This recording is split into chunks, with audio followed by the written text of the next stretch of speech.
सारी रात शोहर को बांध के अपने आशिना के साथ रंगरलियां बनाती रही और सुबह उठ के ऐसा ड्रामा रचाया कि मेरे साथ गैंग रेप हो गया है और मेरे शोहर को भी कत्ल कर दिया है। एक ऐसी सफाक बीवी, एक ऐसी दरिंदा सिफ्त बीवी कि जिसने हिला के रख दिया है। हुजूर वाला ये एक ऐसा वाकया है कि जो शरकपुर शरीफ के अंदर ये वाकया पेश आया है कि जिसमें एक खातून की 7 साल कबल जो है हाजी जवेद के साथ शादी की जाती है और हाजी जवेद जो बाहर बैरून मुल्क मुलाजमत करता था, वहां पे मेहनत मुशक्कत करता और अपने घर वालों का पेट पालता था। ये उसके घर का वाकया है, उस परदेसी का वाकया है, बदनसीब परदेसी का वाकया है कि जिसको उसकी बीवी ने सारी रात तो बांधे रखा, अपने आशिक के साथ रंगरलियां मनाती रही और बाद में सुबह उठ के ये ड्रामा रचाया, अपने कपड़े फाड़ लिए, आस्तीन खोल दी, अपनी शलवार खोल दी, नंगी बाहर आई और ताकि घर वालों को, अपने पड़ोसियों को ये दिखा सके कि इनके घर में गैंग रेप हुआ है, इसके साथ गैंग रेप हुआ है, इसके शोहर को भी कत्ल कर दिया गया है और जेवरात लेकर के भाग गए हैं। ये वाकया है शरकपुर शरीफ का कि जहां पे हाजी जवेद नामी की 7 साल कबल शादी होती है इस खातून के साथ, जो आप तस्वीर में देख सकते हैं। इसका नाम जो है वो अभी सामने नहीं रखा जा रहा चूंकि जो है जो मामलात होते हैं इस वजह से।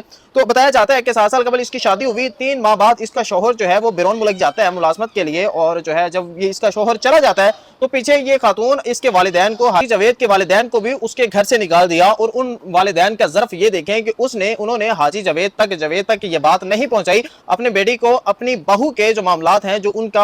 उसके वालिदैन के साथ रवैया है वो तक नहीं बताया और वो खामोशी से अपने खेतों में जो टेंट लगा के वहां पे अपनी जिंदगी का गुजारा करना शुरू कर दिया। कुछ अर्सा बाद हाजी जवेद ने तकरीबन 30 लाख रुपए अपनी बीवी के अकाउंट में भेजे ताकि वो अपने घर की मरम्मत करवाए, अपने वालिदैन के लिए, अपनी बीवी के लिए एक अच्छा घर जो है उनको दे। तो जो पैसे वापस आने तक जो है उसकी बीवी सारे हड़प कर चुकी थी और इसके बाद बताया जाता है कि उसकी बीवी ने अपने घर को खाली करवाया, वालिदैन को, हाजी जवेद के वालिदैन को घर से निकाला और यहाँ पे अपने एक आशिक को बतौर किराएदार लाके अपने घर में रख लिया, जिसके साथ वो हाजी जवेद की गैर मौजूदगी में रंगरलियां मनाती रही। और इसके बाद 2 साल कबल बताया जाता है कि हाजी जवेद जब अपने घर वापस आता है तो अब उसकी बीवी का उसके साथ रवैया जो है वो बहुत खराब हो जाता है कि जिसके बाद उसको शक होता है जवेद को कि इस किराएदार की वजह से मेरी बीवी जो है ये मेरे साथ इस तरह का रवैया इख्तियार करती है। तो उसने किराएदार को घर से निकाल दिया और कभी कभार वो अपने बीवी के मोबाइल से वो बातें, वो सारी वीडियोस, चैट, कॉलें देखता रहता है कि जो उसकी बीवी उसके किराएदार के साथ करती थी और उसका खामन जो है उसको बताता था कि तेरा इस लड़के के साथ, इस किराएदार के साथ ऐसा ताल्लुक क्यों है, क्यों इस तरह के मैसेज करती रहती है। कि जिसके बाद तंग आकर उस खातून ने अपने आशना से मिलकर ये फैसला किया, ये जो है एक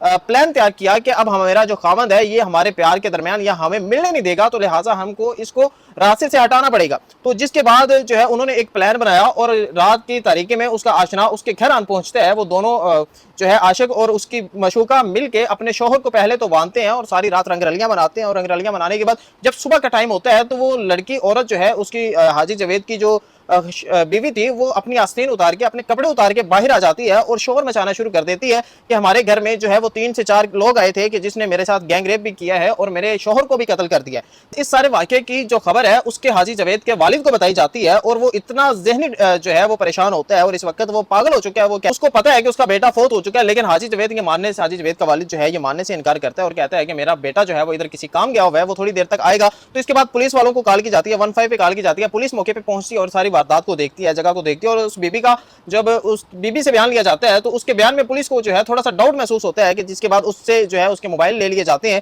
मोबाइल लेने के बाद जब मुकम्मल तफ्तीश की जाती है तो पता चलता है कि इस बीबी ने जानबूझ के जो है अपने शोहर को कत्ल करवाया ताकि वो अपने आशना के साथ अपने रवाबित कायम रख सके और जो है ये एक पूरा ड्रामा उसने रचाया, किस तरह उसने गैंग रेप का ड्रामा रचाया। और इस वक्त जो है वो हाजी जवेद को दफना दिया गया है और उसके वालिदैन जो है इस वक्त इंसाफ की तलाश में है। हुकूमत पाकिस्तान से इल्तिमास है और सीसीडी से भी गुजारिश है कि अगर किसी जगह पे मर्द कसूरवार होते हैं तो उनको बड़ी जल्द सजा दे दी जाती है, लेकिन जो इस तरह की खातन जो चलता चलाया घर, हंसता बसता घर जो है उजाड़ के रख देती हैं, उनका भी अंजाम जो है ऐसा होना चाहिए कि जो इबरत हो बाकी खातन के लिए। तो ये एक ऐसी कहानी है भाई कि जिसने हिला के रख दिया है। आप अपनी राय का लाजमी इजहार कीजिए इस खातून के हवाले से कि इसका अंजाम कैसा होना चाहिए। इसी के साथ मैं आपसे इजाजत चाहूंगा। आपका होस्ट सुफियान राजपूत भट्टी।